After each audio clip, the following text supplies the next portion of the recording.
नमस्ते प्रिय छात्रों। कक्षा 10वीं विषय हिंदी दूसरी इकाई पद्य क्रमांक 1 बरसई जलद। इस कविता के फर्स्ट पार्ट को पहले वीडियो को हमने देखा है। अब वीडियो क्रमांक 2 ध्यान से सुनना है। अगली जो चौपाई है उस चौपाई के बारे में बताया है। दादुर धुनी चहु दिशा सुहाई वेद पढ़ी जनु बटु समुदायी। इस पंक्ति में कठिन शब्द है दादुर यानी मेंढक, धुनी धुनी, बटु यानी बालक। श्री रामचंद्र जी कहते हैं चारों दिशा में मेंढक की आवाज़ सुहावनी लगती है, जैसे बटुका समुदाय वेद पढ़ रहे हो।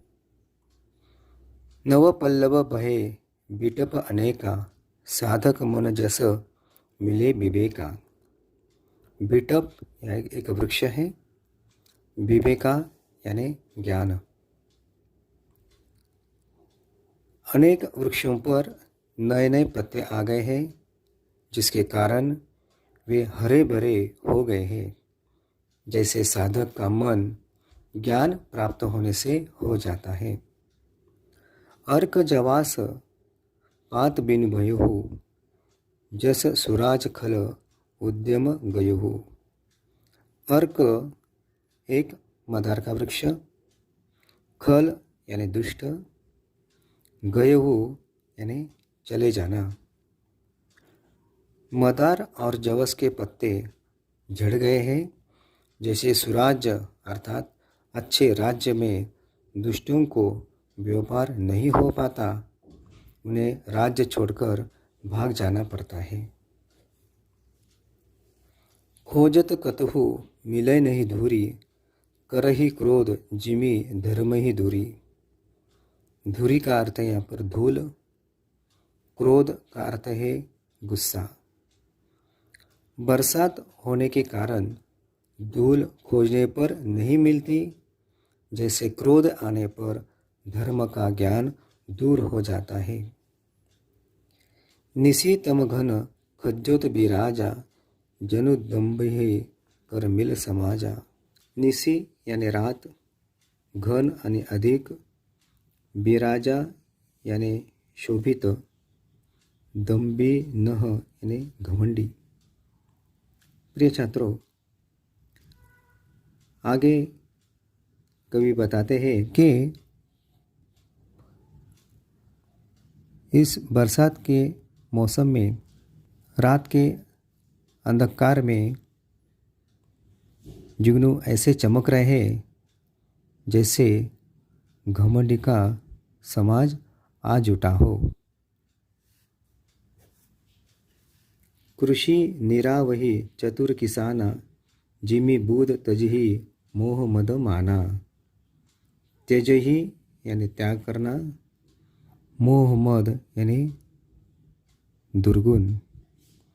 चतुर किसान अपने खेतों से घास आदि चीज़ों को निकालकर फेंक रहे हैं, वैसे ही विद्वान लोग अपने मन से मद मोह माया का त्याग कर देते हैं। देखी अत चक्रबाक खग नाही कलही पाई जीमी धम पराही। चक्रबाक एक पक्षी है, कलिही यानी कलयुग, पराही यानी भाग जाना। चक्रवाक पक्षी अभी दिखाई नहीं देते, जैसे कलयुग के आने पर धर्म भाग जाते हैं, धर्म का नाश हो जाता है। विविध जंतु संकुल महिमाज भ्राजा प्रजा बाढ़ जिमी पाई सुराजा। भ्राजा का अर्थ यहाँ पर शोभायमान। पृथ्वी कई प्रकार के जीव जंतु से शोभायमान है। इस पृथ्वी पर कई प्रकार के जीव जंतु हैं, जैसे स्वराज्य को पाकर प्रजा बढ़ जाती है। जह तह पथिक थकी नाना जिमी इंद्रिय गण उपजे ज्ञाना। पथिक यानी राहगीर, जिमी जैसे उपजे उत्पन्न होकर। जहाँ जहाँ अनेक प्रतीक थककर पड़े हुए हैं, जैसे ज्ञान उत्पन्न होने पर इंद्रियां थक जाती है और शिथिल हो जाती है। आगे दोहा है, अंत में कबहु प्रबल बहु मारुत जहतः मेघ बिलाही, जिमी कपुत के उपजे कुल सदधर्म नासही। कबहु दिवस मह निबिड़ तुम, कब होक प्रकट पतंग, बिनसई उपजे ज्ञान, जिमी पाए कुसंग सुसंग।